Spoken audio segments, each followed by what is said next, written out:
दोस्तों, हमारे समाज में महिलाओं को पुरुषों से हमेशा ही कम तरह का जाता है और महिलाओं को किसी काम को या किसी बिजनेस को करने में उतनी आज़ादी नहीं दी जाती जितनी पुरुषों को दी जाती है। क्योंकि पुरुषों की मानसिकता ये होती है कि महिलाएं किसी काम को या किसी बिजनेस को उतने अच्छे तरीके से नहीं कर सकती जितने अच्छे तरीके से एक पुरुष एक आदमी कर सकता है। लेकिन दोस्तों, फिर भी हमारे समाज में हमारे आसपास कुछ ऐसी महिलाएं होती हैं जो अपनी सूझबूझ और मेहनत के दम पर अपना ही नहीं बल्कि और दूसरी महिलाओं के जीवन को भी सशक्त करने का काम करती हैं।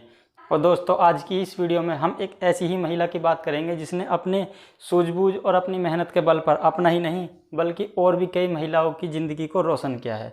तो दोस्तों, जानेंगे डिटेल में सब कुछ आज की इस वीडियो में।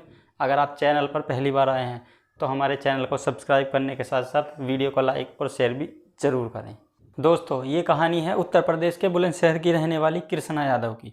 कृष्णा यादव का परिवार बहुत ही गरीब था और आर्थिक हालात इनके काफ़ी ज़्यादा कमज़ोर थे, क्योंकि इनके जो पति थे गोवर्धन यादव, वो मानसिक रूप से परेशान भी रहते थे और उनकी कोई नौकरी भी नहीं थी। इसीलिए इन्होंने अपने गांव को छोड़कर दिल्ली आने का फैसला किया और ये 500 रुपये किसी से उधार लेकर दिल्ली आ गई। दिल्ली में काफ़ी काम खोजने के बाद इनको काम नहीं मिला और जब इनको काम नहीं मिला तो इन्होंने वहाँ पर थोड़ी खेतीबाड़ी की ज़मीन लेकर वहाँ पर अपनी सब्जियाँ उगाने लगी और सब्जियों को उगाकर उनको बेचने का काम करने लगी। लेकिन उससे भी इतना पैसा नहीं मिल पाता था कि जिससे अपना परिवार और अपने बच्चों की अच्छी खासी पढ़ाई लिखाई की जा सके। उन्होंने साल 2001 में कृषि विज्ञान केंद्र से ट्रेनिंग ली कि कैसे फल या सब्जी से अचार डाला जाता है और उस अचार को कैसे लंबे समय तक सुरक्षित रखा जा सकता है। लेकिन इस काम को करने के लिए भी उनके पास पैसे नहीं थे, इसलिए उन्होंने अपने किसी जानने वाले से 3000 रुपये उधार लेकर अपना अचार बनाने के आइडिया पर काम करना शुरू किया। और उन्होंने 100 किलो करौंदे बेसिकली नींबू की तरह खट्टे पदार्थ होते हैं, जो लोग गांव से हैं वो शायद समझते होंगे कि करौंदे क्या हैं, और 5 किलो हरी मिर्च का अचार डालकर उन्होंने इसको बेचा और उसके बेचने से इनको लगभग 5000 का प्रॉफिट हुआ। तो इनको लगा कि हमारा अचार का बिजनेस अच्छा चल सकता है, इसीलिए फिर इन्होंने इसको कंटिन्यू करने का सोचा। लेकिन अब बात थी कि इसको बेचा कैसे जाएगा, इसकी मार्केटिंग कैसे की जाएगी, क्योंकि कृष्णा यादव बिल्कुल भी पढ़ी लिखी नहीं थी, ये बिल्कुल अनपढ़ थी। इसीलिए इनके लिए मार्केटिंग का काम करना और भी ज़्यादा मुश्किल था। लेकिन इन्होंने एक सिंपल सी अपनी रणनीति अपनाई, क्योंकि इनके पास उतने पैसे भी नहीं थे कि कोई दुकान लेकर वहाँ पर अपने प्रोडक्ट को बेच सकें। इन्होंने सिंपल रोड पर एक स्टूल रखकर अपने अचार को वहाँ पर रखकर बेचना शुरू किया। लेकिन कोई भी जब रास्ते से जा रहा है तो कोई भी रुककर इनका अचार नहीं लेता था। इसीलिए इन्होंने सोचा कि कुछ ना कुछ ऐसा किया जाए कि जिससे लोग एक बार रुकें और एक बार कम से कम अचार को देखें तो सही, चाहे वो ले ही ना। इसीलिए इन्होंने वहाँ पर एक पानी का मटका भी रखने लगे जिसमें ठंडा पानी होता था। लोग आते थे तो पानी को देखकर रुकते थे, पानी पीने के लिए रुकते थे, और जब वह पानी पीने के लिए रुकते थे तो इनके अचार को भी देखते थे या अपने अचार के बारे में भी उससे बताते थे, जिससे लोग उनके अचार को धीरे धीरे खरीदने लगे। और फिर जो लोग एक बार इनके अचार को ख़रीद लेता था फिर वो दोबारा ज़रूर आता था। इनका अचार इतना टेस्टी होता था और इसी तरह इनके अचार धीरे धीरे बिकने शुरू होने लगे।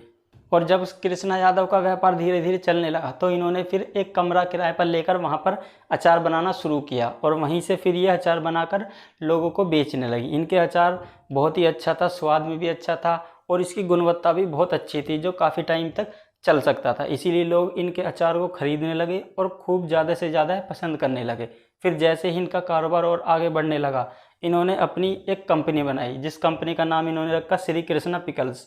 और श्री कृष्णा पिकल्स कंपनी बनाने के बाद तो इनको कारोबार और भी ज़्यादा बढ़ने लगा। फिर इन्होंने अपने जो उत्पाद थे उनको और भी ज़्यादा बनाने लगे और आज इनके पास 4 मैन्युफैक्चर यूनिट हैं जहां पर ये अचार ही नहीं बल्कि 152 से भी ज़्यादा प्रोडक्ट बनाते हैं, जैसे कि मुरब्बा अचार, कई तरह के अचार और भी बहुत सारे प्रोडक्ट हैं जो आज ये बनाते हैं। और इनके पास 100 से भी ज़्यादा महिलाओं की एक टीम है जिसमें ये चाहती हैं कि महिलाएं कंपनी के साथ जुड़कर अपने आप को सशक्त बना सकें, अपने जीवन को और बेहतर बना सकें।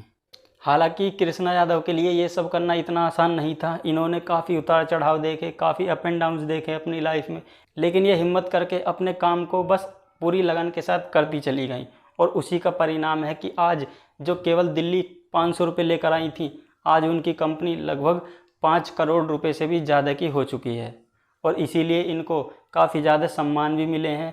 इनको प्रधानमंत्री मोदी ने 2013 में जब गुजरात में एक सम्मेलन हुआ था तो वहाँ पर इनको 51,000 रुपये का चेक देकर इनका उत्साह बढ़ाया था, जिससे कि ऐसे छोटे किसान भी आगे चलकर अपना कारोबार कर सकें, अपने जीवन को और भी बेहतर बना सके।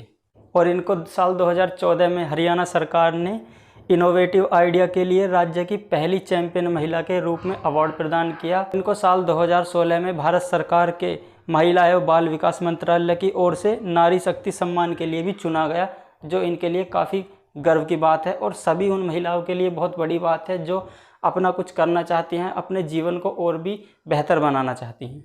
और यही कारण है कि कृष्णा यादव भले ही पढ़ी लिखी ना हो, लेकिन आज उनको दिल्ली के स्कूलों में लेक्चर के लिए बुलाया जाता है। हालांकि उनका नाम भी उनके बच्चों ने ही उनको लिखना सिखाया है, लेकिन आज उन्होंने अपने नाम को राष्ट्रपति भवन तक भी पहुंचा दिया है।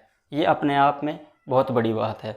तो दोस्तों, आज की वीडियो कैसी लगी कमेंट में अपनी राय ज़रूर दें, और वीडियो को यहाँ तक देखने के लिए आपका बहुत बहुत धन्यवाद।